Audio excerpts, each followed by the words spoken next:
Magandang gabi mga kahuan, narito na ang weather update today live Pagasa. Isang mainit at maulang Martes po sa ating lahat. Ako si Benison Estareja. Patuloy pa rin po ang pag-ihip ng southwest monsoon or habagat dito sa western section ng Southern Luzon, Visayas hanggang dito sa may Mindanao. At pinakamatataas po ang tsansa ng mga pag-ulan dito sa malaking bahagi ng Palawan, kaya dito sa Zamboanga Peninsula, Northern Mindanao, Barm and Soc-Sargen simula po ngayong hapon hanggang bukas ng madaling araw. Kaya mag-ingat po sa mga posibleng pagbaha at pagguho ng lupa.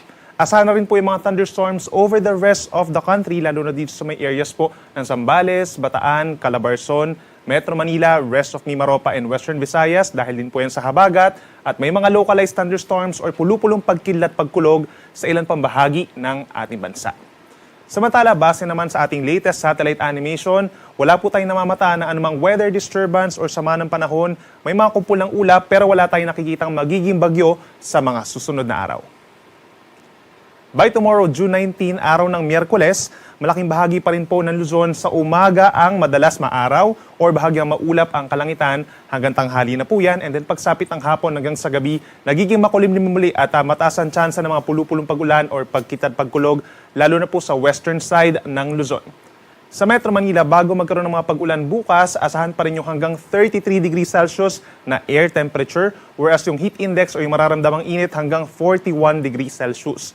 Maraming lugar din po dito sa may Central Luzon, Ilocos Region, and dito sa may Cagayan Valley makakaranas ng dangerous levels of heat index o yung nararamdamang init na 42 hanggang 48 degrees Celsius lalo na po sa may Cagayan. So make sure po na meron tayong dalang payong pananggalang sa init at sa ulan. Samantala sa ating mga kababayan dito sa Palawan, mas maulan po compare dito sa may Luzon at mataas din po ang tsansa ng mga pulupulong pag-ulan or pagkidlat pagkulog na mas madalas po at mas malakas pagsapit ng hapon hanggang sa gabi. Dito naman sa malaking bahagi ng Visayas, katulad sa Luzon, partly cloudy to cloudy skies sa umaga, may tsansa na ng mga pag-ulan lalo na sa may western and eastern portions sa umaga hanggang tanghali and then sa hapon hanggang sa gabi, mas madalas din po ang mga pulupulong pag-ulan or pagkidlat pagkulog. Temperature natin sa Metro Cebu, 26 hanggang 31 degrees Celsius, habang sa may Puerto Princesa, 25 hanggang 32 degrees Celsius.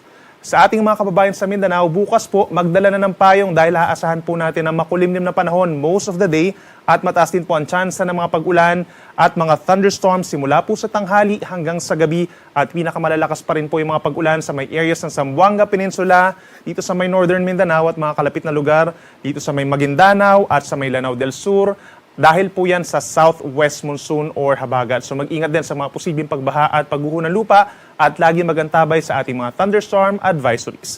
Temperature naman natin dito sa Metro Davao mula 26 hanggang 32 degrees Celsius. Simula naman po ngayon hanggang sa mga susunod pa na araw, wala tayong gale warning or yung mga sea travel suspensions pagtatawid tayo from one island into another. Minsan meron lamang tayo hanggang 2 metrong taas ng alon kapag may mga thunderstorms.